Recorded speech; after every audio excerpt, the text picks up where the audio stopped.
Mitzvah zaseh lashub kol ish mechatom. It's a mitzvah zaseh for each person to do tshuva from his averos. The whole Mishnah Torah, the entire Sefer Devarim, v'chein kol hanavim, similarly all of the Nevi'im, hisaro ala tshuva. Don't wonder, tshuva that's far away from the milas of tzaddikim because of the averos and the chatoim that he did. Eina davar kein, it is not so. Elahu ahuv, he's loved, v'nechman, and beloved, lifnei habori yisprach, before Hashem. He's loved ki'ilu lo chata me'olam, as if he never sinned. V'lo, oh, not only that. Elash escharo harbe, his reward is great. Sharei tam chet, uperish b'menu lichavod Hashem yisprach. For he tasted the taste of chet, of sin, and he separated from it out of respect for Hashem, for the kavod of Hashem.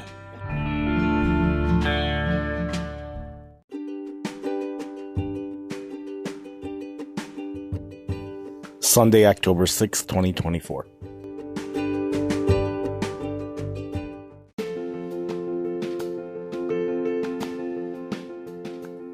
You are listening to Torah with Simcha. We're just going to read through the Shai Tshuva, Perek Gimel. I'm going to read through it in English and occasionally go over to the Hebrew.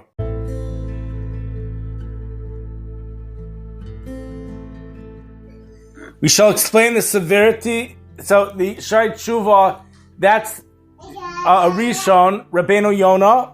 We'll say the story later if we have time to say the story why he wrote this Shai Tshuva, something that he did. And a lot of yeshivas have the minhag to learn the Shai Tshuva in the month of Elul. So he starts up Perek Gimel. We shall explain the severity of the positive commandments and the negative commandments and different punishments. For the one who's doing tshuva, the Baal Tshuva is warned to search his ways and gauge how many averos, how many avonos and chatoim he's done. And after his search is done, he is warned to examine the magnitude of each sin. Now, we've already stated, by the way, that if a person transgressed a positive commandment, all he needs to do is do vidoy and start doing the positive commandment. That's it. He doesn't have to suffer at all. If a person transgressed a negative commandment, I believe there's also no suffering. We'll look at that in a second, with a couple exceptions. But for that, a person needs Yom Kippur. But if a person transgressed an area of Chiyuv Misa or Kares, so Yom Kippur alone is not good enough, but there's also suffering. But the question is, which is important, is not just to know which ones is there suffering, but to know, is there a different way that we could go about the suffering so that the suffering isn't so bad. And the parable for this is that if a slave sinned to his master and then comes to humble himself in front of him, the master's soul would not pay attention to him until after the slave knew of the weightness of his sin. But if it appears to the slave like the sin is light, the master's rage against him would only grow. Therefore, the sinner is obligated to recognize the enormity of his sin and its punishment. Says Rabbeinu Yonah, I have surely seen most of the people thinking about several weighty transgressions, and they are light, and about sins that carry the death penalty or kares, that concern about them is just greater refinement or measure of piety. So they stumble without paying attention, and there is no rebuke. Shlomo HaMelech Avos Shalom said, proper action and abandonment of sins is called wisdom. Hi chachmaschem uvinaschem. Kishron ha'maisav azivas averus hikarei chachma. So forsaking averus is called chachma. For that is your wisdom and your understanding. But after he learns and knows the commandments and what are the sins, he needs to study the disgrace of the sins and the damage and the loss that comes with them in order to distance his soul from them, to reprimand himself by remembering the punishments and to reprove others. And this knowledge is called Musar. And it is pleasant for those that give rebuke to study this. Rabbi will explain the levels of positive and negative commandments and the allotment of the punishments. So we're going to be mevayer the milas of the chomer hamitzvos v'azharos v'chiluk ha'anashim. The madrega harishona chomer is divrei soifrim. The first level is the severity of the words of the scribes. Okay, who can give me an example of a mitzvah that's from the Sofrim?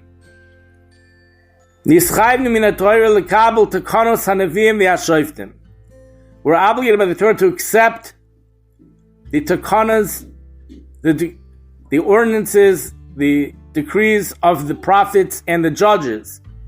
And to listen to the words of the Chachamim. And to be careful about their fences. As it says in Devarim, Lo sasra min hadavar asher yagidu lecha yamin u'shmol. Do not deviate from this matter that is told to you, your right or your left. V'gam ki whose harnu min haTorah lekayim aleinu lios osim kechol asher yareinu.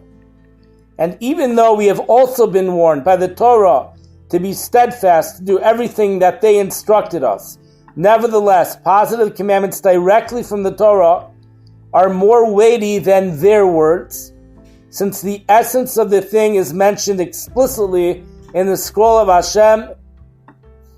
May be blessed, commanded it specifically. Mitzvahs asemin Torah is chamor midivreim. Okay, so what's more chamor, Sofrim or Torah? You saw that. What's more chamor?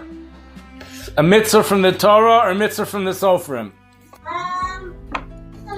From the Torah. Right. But there are ways and angles in which words of the scribes are more weighty than the words of the Torah. Like our rabbis, may their memories be blessed, said in Masechta Sanhedrin 88b with regards to the rulings of the rebellious elder, there is greater stringency to the words of the scribes than to the words of the Torah. For one who states there is no commandment to don tefillin, to transgress the words of the Torah is exempt. The one who says there are 5 compartments to add to the words of the scribes is liable. Brachos Talad Amud Beis, anyone who transgresses the words of the scribes is liable for the death penalty. So sometimes the Divrei Sofrim is more chamor, but he's saying the Torah is more chamor. And now, anything which is explicitly stated. And now, should you not know for what reason one who transgresses against the words of the sages is liable for the death penalty more than one who transgresses most of the Torah's positive and commandments? And this is the understanding of the thing, because one who transgresses against the words of the sages has had the temerity to do so since their commandments are light in his eyes, and not from his impulse overpowering him. Rather, it is since his eyes have been dimmed from seeing the light of their words, so he does not follow the light of faith, and does not pull the yoke of its decree upon himself. So he does not toil to keep their statement, since it was not written in the Torah scroll. And he did not act like the one who transgresses the words of the Torah, about which his soul is bitter and taken away in front of him, such that he is afraid and frightened that his impulse moved him to sin. Therefore there is a sentence of death for a person who knocked down something from all of their good words. And it is like he is saying, let us remove their robes. So if someone transgressed the Rabbanan because of Taiva, that's not as bad as transgressing from the Torah. But if the reason they transgressed it is because it wasn't taken seriously, that's where it becomes worse than the Torah. And the second is because this person is far from tshuva. Since the thing is not weighty to him, he will constantly repeat it in his stupidity. And in the sinner stumbling upon it many times, this light sin will have a greater punishment than that which is heavy. Our rabbis, may their memory be blessed, also said in Masechta Avodah Zarah, Daf Lamed Hey Amud Aleph, that the understanding of the verse in Shir Hashirim, for your love is better than wine, is that the statements of the scribes are more beloved than the wine of the Torah.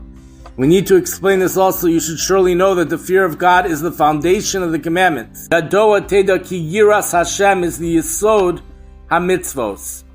As it says in Devarim, Perkut Beis, Pasuk Tesvav, V'ati Yisrael ma'Hashem Elokecha shol me'imach ki im liyiras Hashem Elokecha. Moshe Rabbeinu says, what does Hashem ask from you except to fear Him? And through this, Hashem desires His creatures. As it is said, the Lord desires those who fear Him. Rotza Hashem es yireyav. And the ordinances of the sages and their decrees are the foundation of fear of Hashem. Takanas Chachamim is the yesod for Yira. Yira is the yesod for the mitzvos. So in a certain way, the Takanas Chachamim in a certain way comes first, because the Takanas Chachamim is the foundation for Yiras Hashem, and Yiras Hashem is the foundation for the Torah.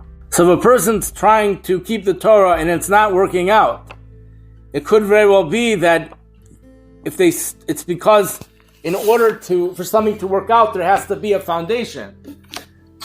In order for the mitzvahs to work out, there has to be yiras shamayim, or you're doing it lo lishma. But in order for it to be complete, there could be some mitzvahs which are done lo lishma. For it to be complete, one would think there has to be yiras shamayim. But in order for there to be anything, there has to be a foundation. If the foundation for yiras shamayim is takanas chachamim, and the foundation for the mitzvahs is yiras shamayim, so even though transgressing a doraisa might be worse, especially if it's done from taiva than the rabbanon, but regarding the general keeping of the Torah, takanas chachamim would be equally, at least equally important. Therefore they said that the statements of the scribes are more beloved than the wine of the Torah, for their offenses and decrees are from the foundations of fear of God. And the reward for the commandments of fear is great in comparison to many Torah commandments, as it is the foundation for them. And the example for this thing is that one who is careful not to isolate himself with a woman from his fear lest he stumble into sin. And like our rabbis, may their memory be blessed, decreed, is this not because the light of the fear of God, may he be blessed, shone upon his soul? And behold, when you are a gluttonous people belittling netilas yadayim. When you're a gluttonous people belittling netilas yadayim, when they come to eat bread, and they do not recite a blessing before they eat and after they eat, and disregard many like these of the words of the sages, and the ordinances, the fence of whom they breach. Through this you could distinguish, and through this you can know and determine their ways, that they are evil and sinning greatly to God, and their end is to be permanently destroyed. And about them they said in Eruvin 21b, that one who transgresses the words of the sages is liable for the death penalty. For the impulse did not force these plotters to sin. Ein zeh ki imroa leiv uferik ol shamayim.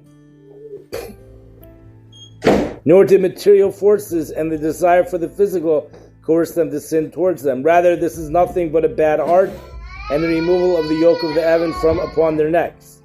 And behold, they are like the masses from the group of criminals that say to God, go away from us, we don't want to know your ways. Chalav Stam and Machale Akum, since the word of the sages are light in their eyes, are far from the true path, even though they are also sinning to fill their bellies.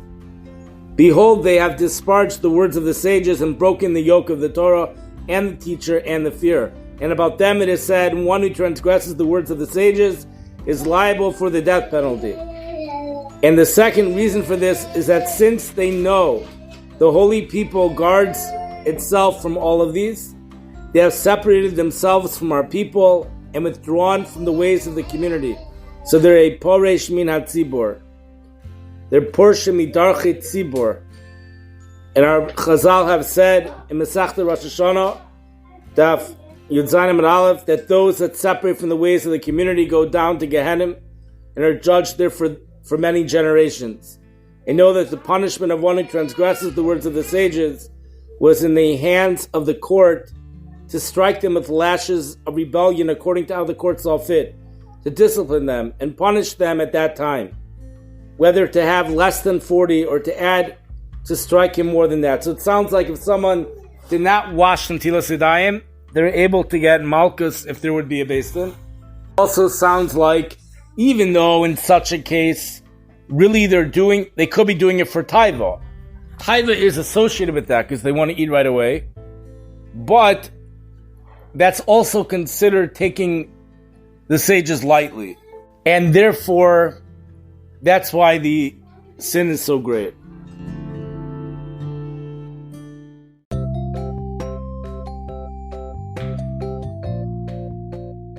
You are listening to a podcast called Torah with Simcha.